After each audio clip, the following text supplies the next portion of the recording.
Halo, perkenalkan nama saya Fadila Nur, saya mahasiswa dari kampus UIN SSC Cirebon. Di sini saya akan menjelaskan tentang perbandingan hukum tata negara pertemuan pertama sampai ke-7 yang akan dijelaskan dengan bahasa sehari-hari. Semoga dapat dimengerti. Terima kasih.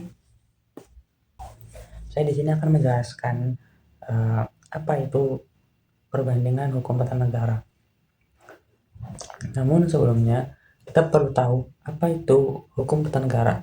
Hukum tata negara adalah suatu seperangkat peraturan yang mengelola, mengatur hubungan antara negara dengan warga negaranya.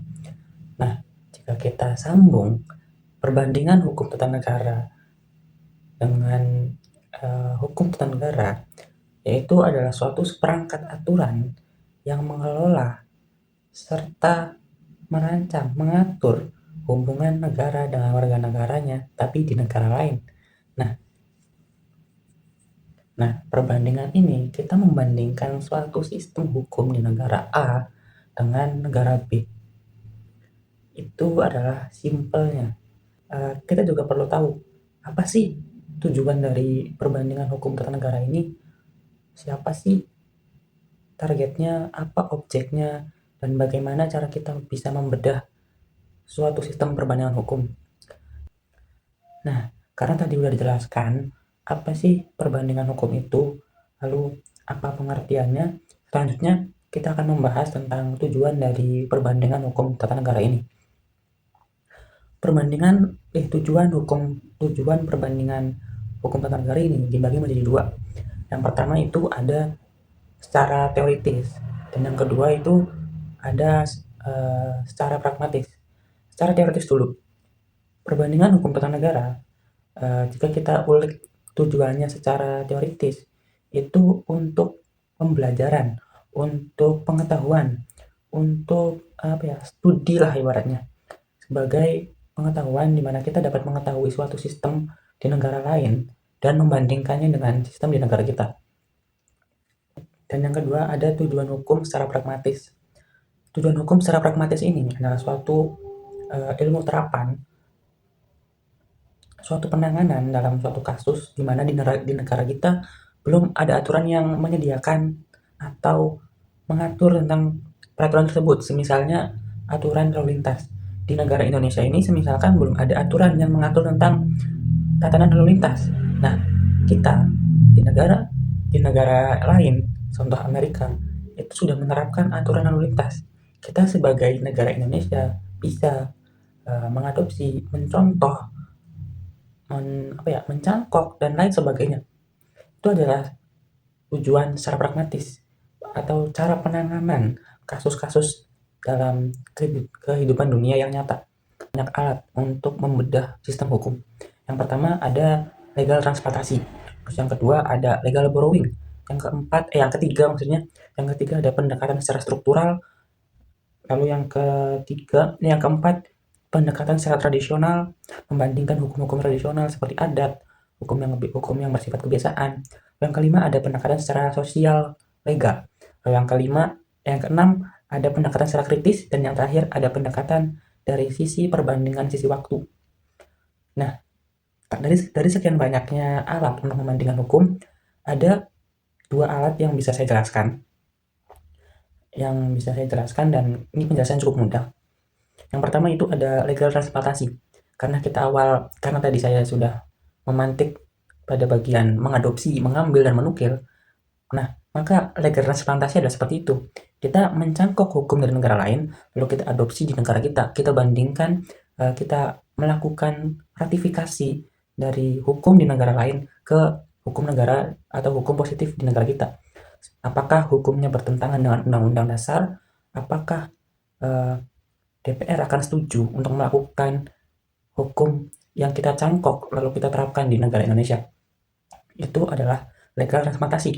Gampangannya adalah kita mengadopsi hukum dari negara lain, lalu kita ratifikasi, lalu kita lakukan seleksi, kita lakukan penyaringan dengan hukum positif di negara kita. Lalu yang kedua itu ada dari legal borrowing. Legal borrowing ini semacam kita mengambil atau meminjam sistem hukum dari negara lain. Maksudnya, meminjam ini kita seperti apa ya? Meminjam sistem, kita melihat suatu sistem hukum dari negara lain, kita analisis hukumnya. Kita lihat apakah kita mampu, apakah ada asumsi-asumsi seperti asumsi persamaan, seperti adanya persamaan di masalah terus cara penanganan masalah yang dihadapi, problematikanya. Kita lihat persamaannya atau asumsi kesamaannya di situ gitu. Nah, selain ada kesamaan, pasti juga ada perbedaan. Ada pada legal borrowing, kita juga melakukan asumsi perbedaan. Asumsi perbedaan ini pasti memiliki beberapa dampak atau beberapa aspek yang berbeda di setiap negara. Yang pertama itu ada aspek geografis, yang kedua ada aspek sosiologis, selanjutnya ada aspek politik dan aspek filosofis. Keempat poin ini itu benar-benar penting dan ini adalah hal yang umum. Kenapa hal ini berbeda? Karena di setiap negara pasti memiliki letak geografis yang berbeda, kekuatan politik yang berbeda, terus faktor sosial yang sangat mempengaruhi pembuatan hukum di setiap negara. Nah, itu adalah dua langkah yang bisa saya sebutkan. Namun, ada cara lagi kita sebagai mahasiswa dalam mencari perbandingan hukum. Itu ada yang namanya macro compare dan micro compare. Macro compare ini kita melihat keseluruhan hukum, all in lah, melihat keseluruhan hukum secara utuh. Ibaratnya kita melihat negara Indonesia lah. Kita melihat negara Indonesia ini sebagai suatu kumpulan konstitusi utuh, yaitu undang-undang dasar misalkan ya.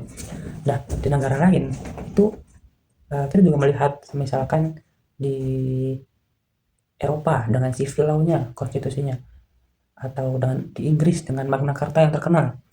Ya walaupun di Inggris itu bukan konstitusi ya, tapi ini adalah macro compare, ini adalah suatu jadi macro compare ini adalah suatu persepsi kita melihat suatu sistem hukum secara menyeluruh. Lalu yang kedua, kita melihat yang kedua itu ada namanya micro compare. Micro compare ini adalah suatu persepsi di mana kita mengambil satu saja aturan spesifik dari negara lain.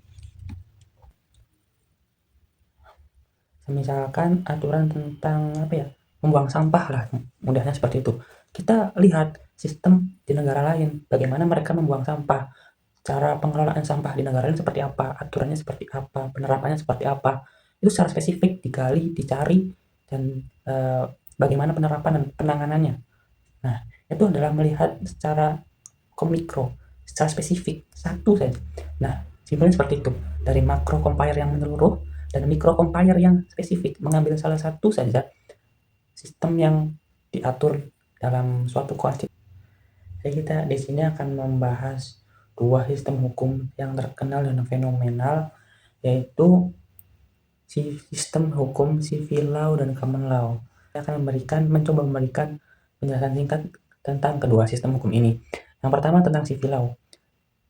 Civil law ini adalah suatu sistem hukum yang tertulis, tergolong kaku, namun sifatnya ini pasti dalam suatu kasus.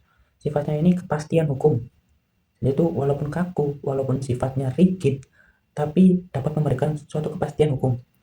Dan yang kedua, biasanya sistem civil law ini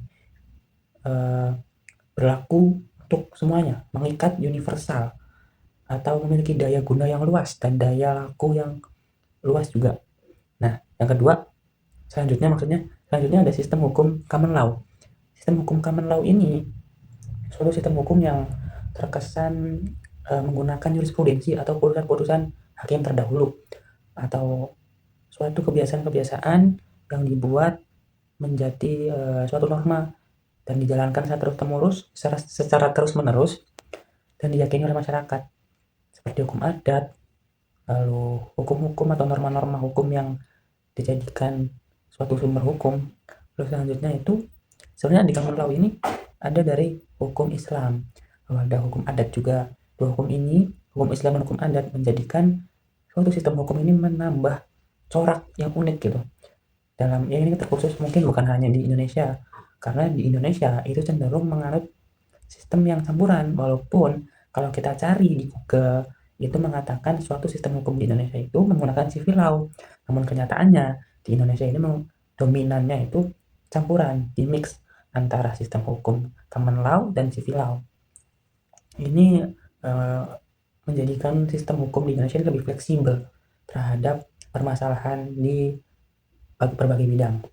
Lanjut, kita akan membahas tentang sistem civil law dan common law ini di negara-negara besar seperti Amerika, Jerman, Prancis, Inggris, lalu ada Rusia. Eropa atau Rusia ya? Nah, lanjut saja.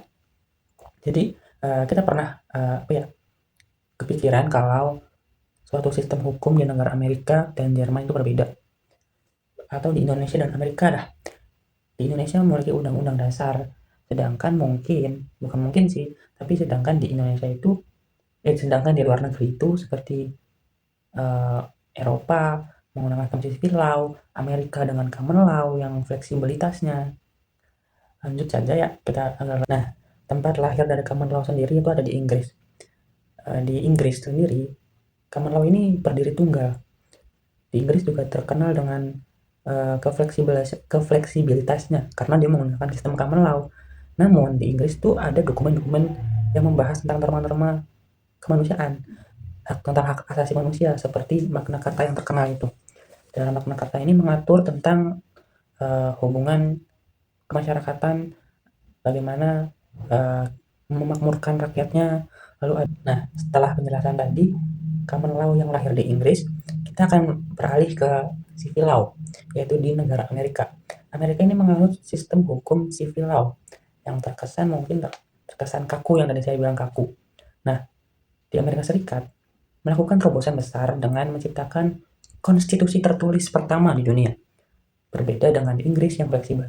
Konstitusi di Amerika Serikat bersifat kaku, ini saya jelaskan, serta menekankan pemisahan kekuasaan. Pemisahan kekuasaan ini seperti eksekutif, legislatif, lalu ada yudikatif, atau yang biasa kita sebut trias politika. Nah, dari sinilah, karena Amerika menggunakan sistem hukum yang civil law yang cenderung stabil karena kekakuannya, muncullah suatu sistem atau suatu metode pengawasan yang namanya check and balance.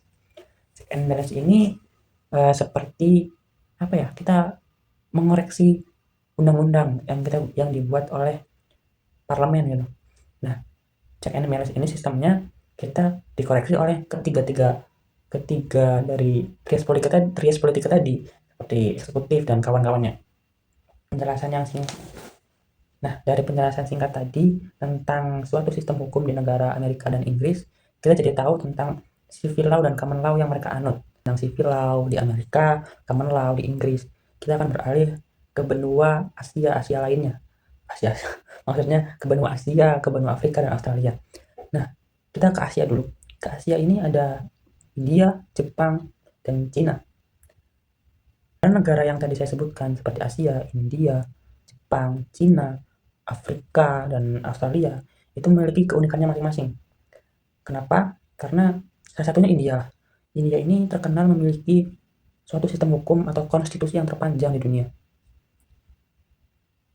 India memiliki konstitusi yang panjang atau terpanjang di dunia ini karena untuk bahasanya mengakomodasi atau memfasilitasi masyarakatnya.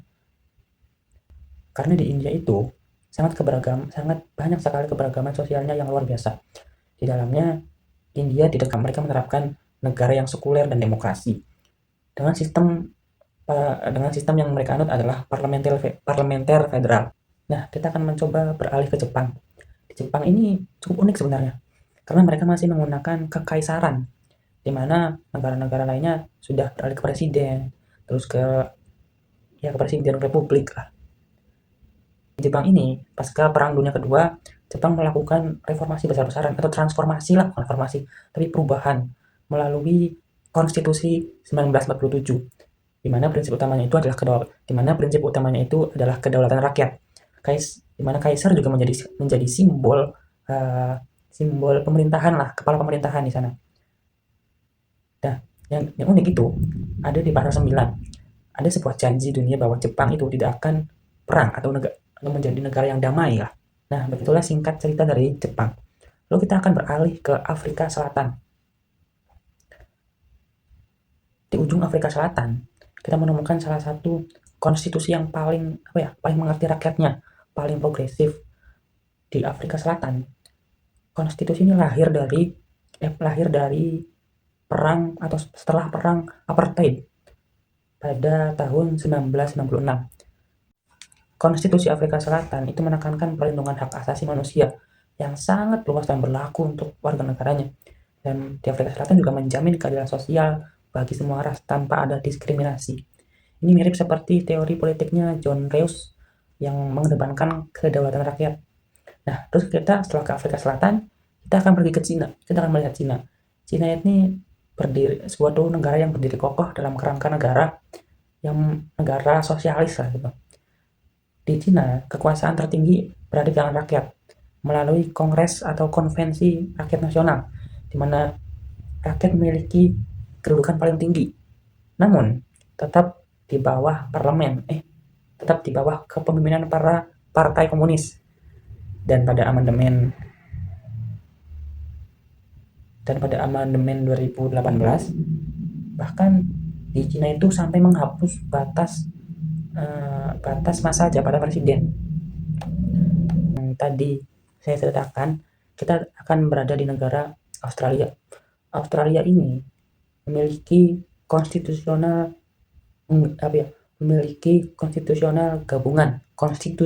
yang bergabung atau gabungan lah, campuran dari parlemen Inggris dengan sistem federal. Konstitusinya mengatur pembagian kekuasaan, trias politikal antara pemerintah pusat dengan pemerintah negara bagian, dengan raja atau ratu sebagai pemimpin, raja atau ratu sebagai kepala negara.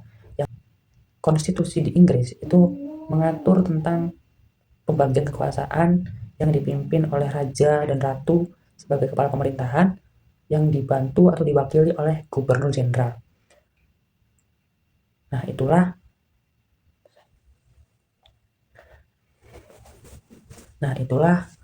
sedikit pembahasan yang bisa saya sampaikan. Semoga dari pembahasan yang saya sampaikan ini mudah dimengerti, mudah dipahami bagi kalangan-kalangan di luar sana. Karena kenapa saya sampaikan ini? Kita perlu tahu bahwa sistem hukum di negara kita dan dengan negara tetangga atau negara jauh di sana itu memiliki permasalahan dan penanganan yang berbeda-beda, seperti aspek geografis, sosiologis, politik, dan masih banyak lagi. Itu sangat berpengaruh dengan bagaimana cara kita menyelenggarakan suatu negara gitu. Nah, mungkin itu adalah materi-materi yang bisa saya sampaikan pada kali ini. Semoga mudah untuk dimengerti dan dari berbagai kalangan juga dapat dipahami. Kurang-kurangnya mohon maaf. Saya Fadila Nur dari Kampus UIN Cyberteknologi Jati Cirebon. Saya pamit. Wassalamualaikum warahmatullahi wabarakatuh.